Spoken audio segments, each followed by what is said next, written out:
Imagine que você está no saguão de um banco em Beirute. Você não está lá para fazer um depósito, você está lá com um galão de gasolina e um isqueiro nas mãos. O caixa te encara por trás de um vidro à prova de balas. Você não é um criminoso, você é um professor e o dinheiro que você está exigindo são as economias da sua vida. Preso neste prédio por 3 anos, sua irmã tem câncer, o tratamento custa $3.000.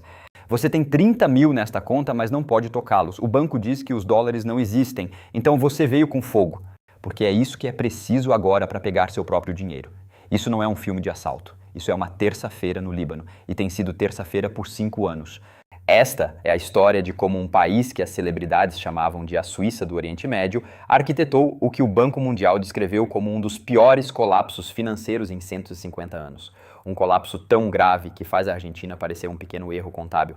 Bem-vindo à anatomia do esquema de pirâmide do Líbano. É 1997. O Líbano acaba de sobreviver a 15 anos de guerra civil. Beirute está se reconstruindo. Rafik Hariri, um magnata da construção bilionário, é o primeiro-ministro e ele tem um plano: transformar o Líbano em um polo regional. Então, em dezembro de 1997, o Banco Central do Líbano fixa a lira libanesa ao dólar americano em exatamente 1.507,5 para 1. Não aproximadamente, exatamente 1.507 krulenko. Funcionou por 22 anos. Essa paridade se manteve através de engenharia financeira. Veja como os bancos libaneses ofereciam taxas de juros insanas. 5%, 7%. Você conseguia 10% apenas depositando dólares se fizesse parte da diáspora libanesa. E havia 880 mil de vocês espalhados pelo mundo. Você podia deixar seu dinheiro em Beirute e vê-lo crescer. Parecia seguro, parecia riqueza. Parecia que o Líbano estava de volta. O dinheiro jorrava com remessas do exterior totalizando de 6 a 7 bilhões de dólares por ano. Investidores ricos do Golfo compravam imóveis em Beirute. O setor bancário inflou. Havia guindastes por toda parte. Apartamentos de luxo surgiam na costa do Mediterrâneo. Hotéis internacionais abriam suas portas. O Líbano parecia uma história de sucesso, mas aqui está o problema. O Líbano não produzia nada. As exportações eram insignificantes e a manufatura era mínima. O país mantinha um déficit comercial permanente. Em 2014, esse déficit atingiu 15 bilhões de dólares anuais. Saíam 15 bilhões a mais do que entravam todos os anos. Essa lacuna era financiada pelo turismo e pela especulação imobiliária. Remessas e fluxos constantes de capital iam para os bancos e o governo. A dívida pública subiu de 59% do PIB em 1993 para 180% em 2009. Estava entre as maiores taxas de endividamento da Terra. O Estado pedia empréstimos constantes aos bancos libaneses. Esses bancos compravam títulos do governo a taxas de juros inflacionadas artificialmente. Em 2016, o Banco Central manteve as taxas de juros em 10%. Isso aconteceu justamente quando a economia tinha crescimento zero. Essas taxas existiam para continuar atraindo depósitos em moeda estrangeira. Eles queriam manter o esquema de pirâmide vivo, porque era exatamente isso, um esquema de pirâmide. O sistema exigia um fluxo constante de dólares novos para pagar os juros prometidos sobre os depósitos existentes e para financiar os déficits crônicos do governo. Enquanto o dinheiro novo chegava, a ilusão se mantinha. A música tocava e todos dançavam. 40% das ações do Banco Comercial Libanês pertenciam a figuras políticas dominantes, ligadas a sucessivos governos desde 1990. Bancos e políticos eram as mesmas pessoas. Eles tinham todo o incentivo para manter o esquema funcionando e nenhum incentivo para resolver o problema subjacente. Vamos falar de Riyad Salameh. Ele foi o presidente do Banco Central de agosto de 1993 a julho de 2023, 3 décadas. Durante anos, ele foi elogiado internacionalmente. Era o gênio que estabilizou a moeda do Líbano. A Euromoney o nomeou o banqueiro central do ano.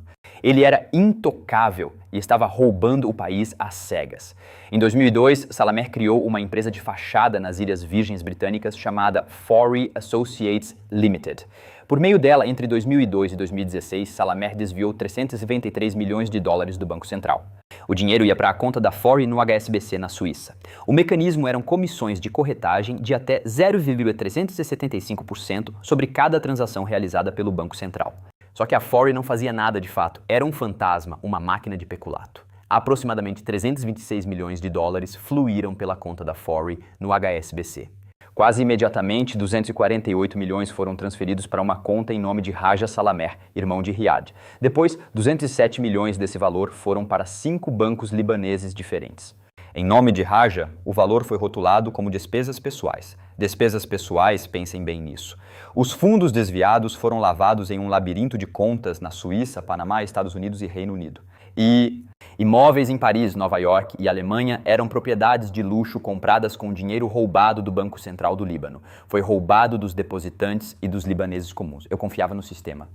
As autoridades suíças descobriram o esquema. Em setembro de 2024, Salamé foi preso no Líbano. Ele foi acusado de peculato de fundos públicos, lavagem de dinheiro, falsificação e enriquecimento ilícito. A França emitiu um alerta vermelho da Interpol em maio de 2023. A Alemanha emitiu outro em agosto de 2024. Atualmente, ele está sob processo com uma fiança de 20 milhões de dólares.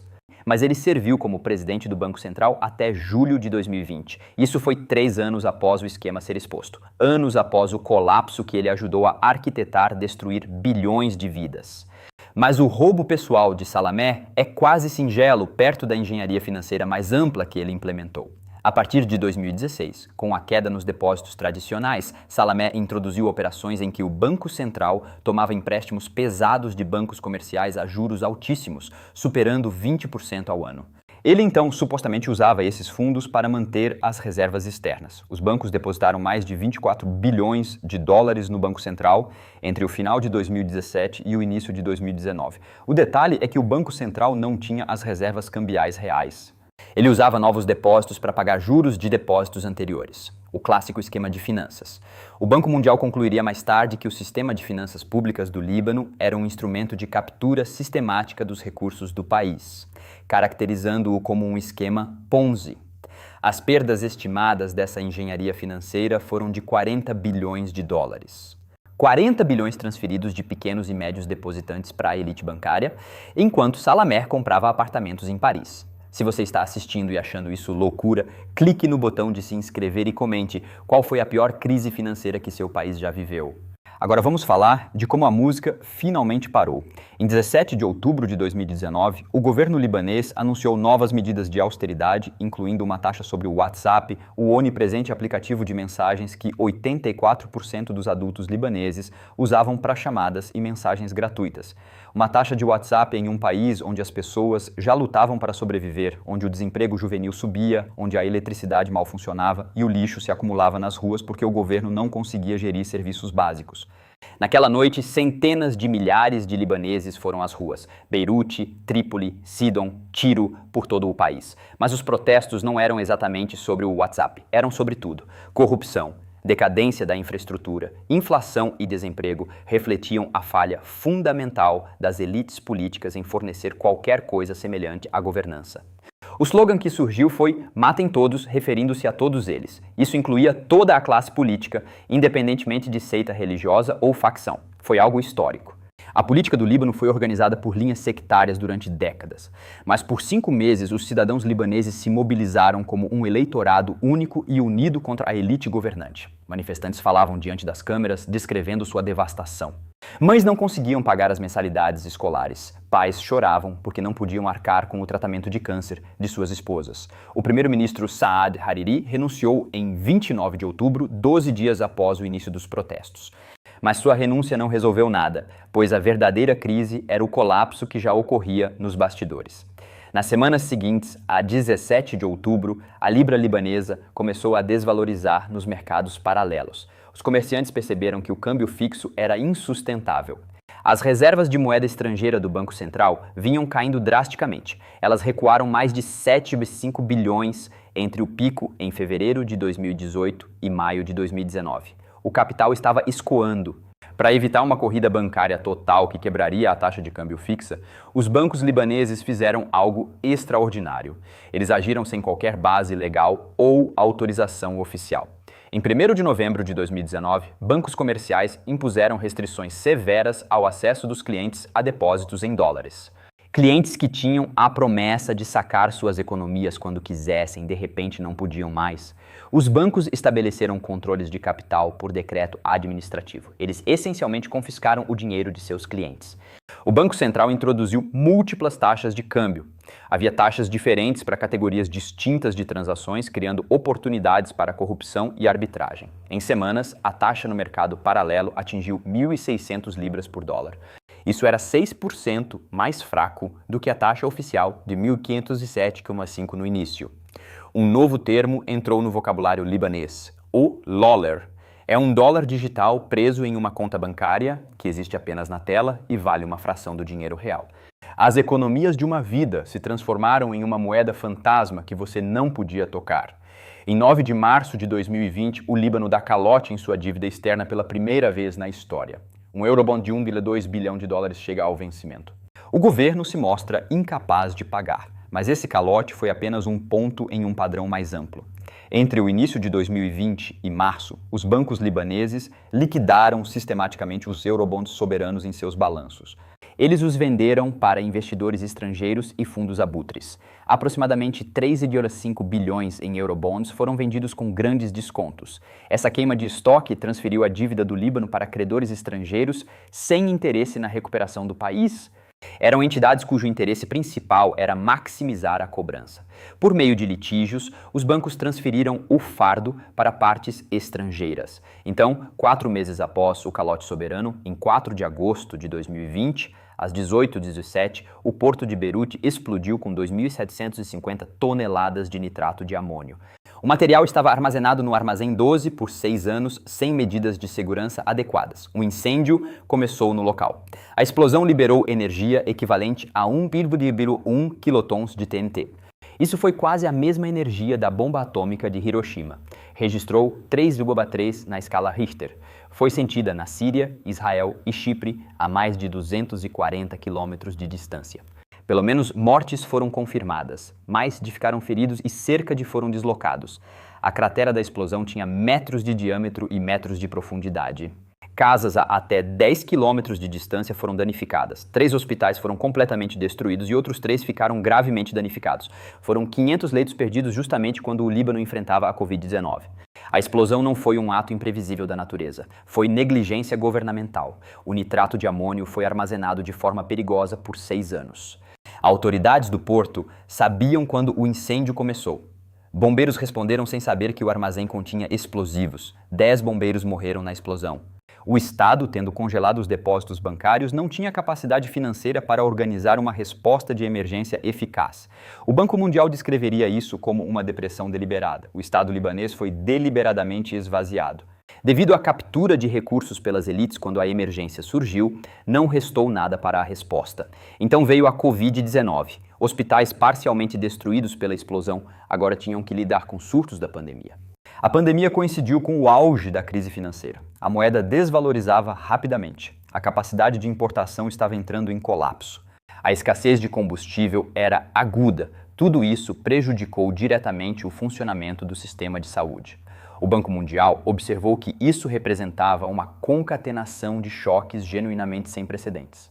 A crise econômica, a explosão no porto e a pandemia de Covid-19 transformaram o que poderia ser recuperável em um colapso total do Estado. Vamos falar sobre o que aconteceu com a libra libanesa. De novembro de 2019 em diante, a moeda não apenas desvalorizou, ela se desintegrou. A taxa oficial permaneceu em 1.507,5 libras por dólar durante 2019 e em 2020, mas essa taxa oficial era uma ficção. Nos mercados paralelos, a libra começou a cair imediatamente. Ao final de 2019, apenas 6 semanas após o controle de capitais, a taxa no mercado paralelo atingiu 1.600 por dólar. Foi uma desvalorização de 6% em 6 semanas e então acelerou. Em abril de 2020, estava em 3.000 por dólar. Em março de 2021, era 14.000 por dólar. No início de 2022, passava de 30.000. Em fevereiro de 2023, o governo desvalorizou oficialmente pela primeira vez em 25 anos, enfraquecendo a libra em 90% para 15.000. Mas essa nova taxa oficial ainda não tinha relação com a realidade do mercado. Hoje, a maior nota libanesa, de 100.000 libras, vale cerca de $1,10 americano.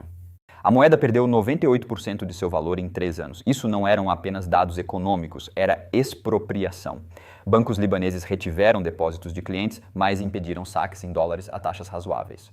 Os bancos ofereciam conversões de depósitos em dólares para libras libanesas a taxas muito abaixo do mercado.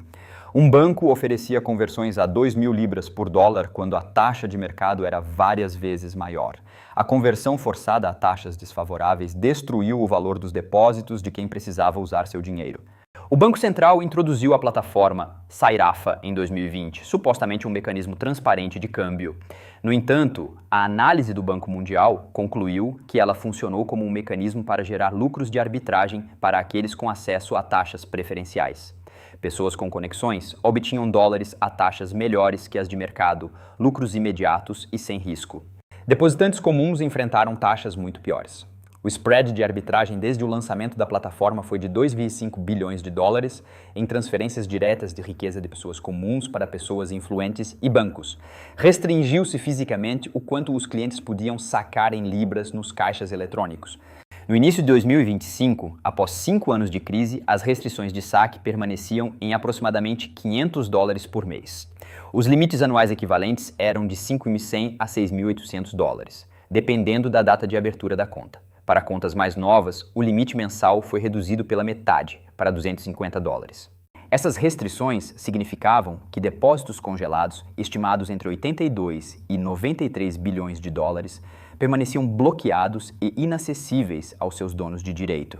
O impacto na população foi uma devastação imediata. Em 2021, trabalhadores com salário mínimo pagos em libras libanesas viviam na pobreza, apesar de tecnicamente receberem renda. Os salários reais desabaram, pois os aumentos nominais não acompanharam a inflação. Esta inflação excedeu 150% em 2021, atingiu 171% em 2022 e 221% em 2023. Pico de 268% em abril de 2023. Entre 2009 e 2023, a inflação acumulada ultrapassou 5.500%. Os salários dos trabalhadores perderam 98% do poder de compra em termos de dólar. O desemprego disparou. O setor privado cortou 25% de sua força de trabalho. O desemprego entre os jovens atingiu 27% em 2020, subindo continuamente depois disso. Entre setembro e outubro de 2024, quase 440 mil pessoas fugiram do Líbano para a Síria pelas fronteiras oficiais. 29% eram cidadãos libaneses escapando da catástrofe econômica. O Líbano não experimentou apenas uma contração econômica. Experimentou uma desmodernização. Isso é uma reversão de décadas de desenvolvimento. Começando pela eletricidade em agosto de 2024. A concessionária estatal ficou sem combustível, houve um apagão total em todo o país por mais de 24 horas. A capital ficou sem eletricidade fornecida pelo Estado. Até 2024, a empresa estatal de energia fornecia aos cidadãos 4 horas de eletricidade por dia. 4 horas. O colapso da eletricidade pública criou uma indústria informal de geradores privados. Vale aproximadamente 3 mil milhões de dólares anualmente, ou 14% do PIB.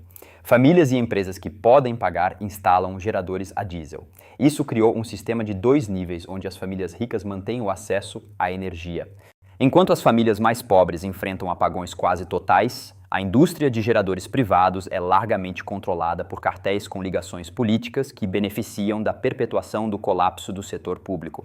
Os geradores funcionam com combustível importado, uma enorme sangria nas esgotadas reservas de moeda estrangeira, gerando grave poluição do ar. A Greenpeace estimou em 2020 que esta poluição pode matar milhares de libaneses anualmente. A crise de eletricidade desencadeia escassez de água. As bombas de água dependem de eletricidade. Os apagões de eletricidade traduzem-se imediatamente em escassez de água. Em outubro de 2022, o Líbano registrou os seus primeiros casos confirmados de cólera em quase 3 décadas. Até dezembro de 2022, havia mais de 669 casos confirmados e 23 mortes. O surto ocorreu onde a infraestrutura hídrica tinha sido danificada pela explosão do porto em 2020. A capacidade de tratamento de água foi reduzida pela escassez de eletricidade. A pobreza aumentou a ponto de muitas famílias não conseguirem pagar por água de qualidade adequada ou saneamento. O sistema de saúde sofreu um colapso quase total. 3 hospitais foram completamente destruídos pela explosão de agosto de 2020 e dezenas mais foram danificados até 2021. O Banco Mundial estimou que mais de metade da população está provavelmente abaixo da linha de pobreza nacional. Os cuidados de saúde tornaram-se acessíveis apenas para aqueles com poupanças em dólares. As famílias estão a escolher entre alimentar os filhos e comprar medicamentos. Crianças com doenças crônicas estão a ficar sem tratamento porque os pais não conseguem obter fundos. A educação deteriorou-se de forma semelhante. As escolas fecham periodicamente devido à escassez de combustível, falhas de eletricidade e incapacidade de pagar salários adequados aos funcionários. Professores e administradores fugiram em massa. Entre 2018 e 2021, estima-se que 125.473 libaneses emigraram. Aqueles que partem primeiro são pessoas com educação, recursos e competências, precisamente o capital humano necessário para a recuperação. Jovens profissionais são particularmente propensos a emigrar. Inquéritos indicam que os jovens libaneses não veem futuro para si no país. A pobreza emergente representa a destruição sistemática da classe média. Até 2021, aproximadamente 85 a 90% da população vivia na pobreza. A taxa de pobreza aumentou de cerca de 30% em 2019 para este nível impressionante em 18 meses.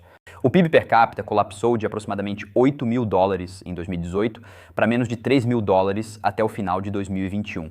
A economia contraiu aproximadamente 35 a 40% cumulativamente entre 2018 e 2024. Esta é uma das 3 a 10 piores contrações econômicas a nível global em 175 anos. Depois que o primeiro-ministro Saad Hariri renunciou em 29 de outubro de 2019, formar um novo governo provou ser extraordinariamente difícil. Ele passou mais de 8 meses a tentar formar um governo. Ele falhou em julho de 2021. Hariri retirou-se e deixou o Líbano rumo a Abu Dhabi. Em janeiro de 2022, Hariri anunciou que estava a suspender completamente a sua carreira política. A sua partida deixou a comunidade sunita do Líbano sem uma liderança consensual. Isso ocorreu precisamente quando reformas nacionais abrangentes eram desesperadamente necessárias. O vácuo político foi preenchido por atores, com interesses em manter o status quo. O sistema de partilha de poder confessional do Líbano criou barreiras estruturais à reforma. Qualquer pacote de reformas que ameaçasse os privilégios de uma comunidade poderia ser bloqueado pelo veto dessa fação. Partes substanciais do establishment político tinham interesses financeiros diretos no setor bancário.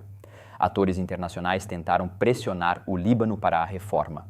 Um acordo a nível técnico com o FMI foi alcançado em 2022, fornecendo aproximadamente 3 mil milhões ao longo de 46 meses. Mas em 2024, vários anos após o acordo a nível técnico, o governo ainda não tinha implementado totalmente as leis bancárias exigidas. O programa do FMI não tinha sido ratificado pelo Conselho Executivo. A falha na implementação das reformas significou que as contradições subjacentes que impulsionavam a crise permaneceram sem solução. O processo de reestruturação da dívida é extraordinariamente complexo. Estima-se que 82 mil milhões em depósitos congelados são devidos pelo sistema bancário aos depositantes. O Banco Mundial estimou que os custos de recuperação e reconstrução do Líbano, apenas da guerra de agosto de 2024 com Israel, exigem pelo menos 11 mil milhões. Isso é além das necessidades de recuperação do colapso pré-existente. Qualquer reestruturação abrangente da dívida requer um acordo entre o governo libanês, o Banco Central e os bancos comerciais. Também requer credores internacionais e depositantes domésticos. A configuração de negociação é tão complexa e contraditória que um acordo parece remoto. A ausência de progresso nas reformas significa que as questões fundamentais permanecem. Os impulsionadores permanecem intactos, o balanço do Banco Central continua profundamente insolvente, os bancos comerciais libaneses continuam severamente subcapitalizados, o déficit fiscal persiste, o déficit comercial permanece estruturalmente sem solução e a moeda continua vulnerável a novas desvalorizações. Eis o que torna o colapso do Líbano exclusivamente grotesco. Não foi guerra, não foi invasão, não foi um desastre natural. O Líbano estava em paz. O país viveu uma crise financeira comparável em gravidade aos danos causados por um conflito militar. A transformação da Suíça do Oriente Médio em um país onde os serviços básicos colapsaram, a moeda perdeu 98% de seu valor e mais de 80% vivem na pobreza, ocorreu através de má gestão financeira sistemática e corrupção.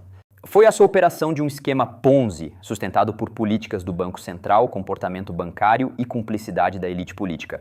Pense nos 880 mil membros da diáspora libanesa que depositaram economias em bancos libaneses. Eles viram suas economias serem progressivamente destruídas. Cidadãos libaneses que acumularam economias através de décadas de trabalho viram-se incapazes de acessar seus próprios fundos. Trabalhadores pagos em libras libanesas sofreram confisco do poder de compra. Gerações mais jovens, enfrentando desemprego superior a 25%, escolheram a emigração, gerando uma fuga de cérebros permanente e prejudicando a capacidade de recuperação do Líbano por décadas. Famílias foram forçadas a escolher entre comida e remédios. entre manter os filhos na escola e manter a habitação. As crianças adaptaram-se à insegurança alimentar. As mulheres foram particularmente impactadas, enfrentando barreiras ao emprego. O trabalho não remunerado aumentou à medida que os serviços públicos colapsaram. As consequências políticas permanecem incertas, mas potencialmente graves. O Líbano evitou a guerra civil desde 1990, em parte pela suficiência de recursos econômicos para comprar a paz social via emprego público e clientelismo. O colapso financeiro eliminou os recursos para esses mecanismos. Isso removeu um estabilizador crucial, impedindo que a violência sectária ressurgisse. Mais de 1 milhão de refugiados sírios foram inicialmente culpados pelas dificuldades, tornando-se alvo de bodes expiatórios e, ocasionalmente, de violência. Jovens sem perspectivas estão cada vez mais radicalizados ou escolhendo partir definitivamente. Deixe-me contar a parte mais revoltante. Riyad Salam, o governador do Banco Central que desviou 383 milhões e implementou uma engenharia financeira que gerou 40 bilhões em perdas, serviu até julho de 2020. Isso foi 3 anos após o esquema ser exposto e anos após o início das investigações. Ele saiu livre sob fiança de 20 milhões de dólares. Ele ainda contesta as acusações e vive confortavelmente enquanto milhões de libaneses sofrem as consequências de suas ações. A elite bancária que lucrou com a engenharia financeira e bloqueou as economias dos clientes não enfrentou qualquer responsabilização significativa. Eles continuam exercendo influência política substancial. O resultado é que o sistema financeiro do Líbano é simultaneamente um produto da corrupção governamental e uma ferramenta de consolidação de poder e riqueza para as elites políticas. Mais de 5 anos após os protestos de outubro de 2019, o Líbano permanece em crise aguda, sem resolução clara. A população suporta privações diárias em níveis característicos de países em guerra ativa. A classe média foi destruída. Profissionais qualificados emigraram em massa. A capacidade do Estado de fornecer serviços básicos colapsou para quase zero. No entanto, as elites políticas e financeiras responsáveis pela catástrofe permanecem em grande parte no poder. Estruturas fundamentais que permitem a captura de recursos do Estado para ganhos privados continuam intactas. A real verdade é esta: o Líbano demonstra que os sistemas financeiros permanecem fundamentalmente dependentes de escolhas políticas e da integridade institucional. O sistema bancário do Líbano não foi destruído apenas por choques externos. Foi destruído por escolhas políticas deliberadas feitas por funcionários do Banco Central. Lideranças de bancos comerciais e elites políticas priorizaram os interesses de uma classe rica e restrita. A aparência de estabilidade foi comprada através de engenharia financeira, exigindo fluxos de capital externo cada vez maiores. Quando os fluxos pararam, o sistema ruiu. A resposta refletiu não uma necessidade econômica, mas a escolha de blindar a elite bancária do fracasso. Consequências ao custo de devastar a maioria, sem uma reforma abrangente que aborde a economia política subjacente do sistema confessional do Líbano. O papel do setor bancário nos mecanismos de poder político permitiu a captura de recursos públicos para enriquecimento privado. O Líbano permanecerá travado em uma depressão. Cada ano de atraso torna a recuperação eventual mais longa, mais cara e com menos chances de sucesso. O povo libanês merece algo melhor. Eles mereciam algo melhor do que um governo que tratou suas economias como matéria-prima para um esquema Ponzi. Mereciam algo melhor do que um governador de banco central que comprou apartamentos em Paris com fundos desviados enquanto eles perdiam tudo. Mereciam algo melhor do que uma classe política que escolheu a preservação do privilégio da elite em vez da governança básica. O mundo deve prestar atenção, porque o que aconteceu no Líbano pode acontecer em qualquer lugar onde a captura institucional pelas elites não seja controlada. Pode acontecer onde quer que a corrupção se torne sistemática ou onde as finanças se divorciem da realidade. Governos acreditam que podem manter ilusões indefinidamente através de engenharia monetária. O Líbano caiu. A pergunta é: quem será o próximo? Esmague o botão de curtir, como a inflação destruiu a libra libanesa. Confira este vídeo sobre o colapso econômico da Argentina. Você verá que a estratégia não é exclusividade do Líbano. Deixe um comentário. O que mais te assusta nessa história? Vejo você no próximo vídeo.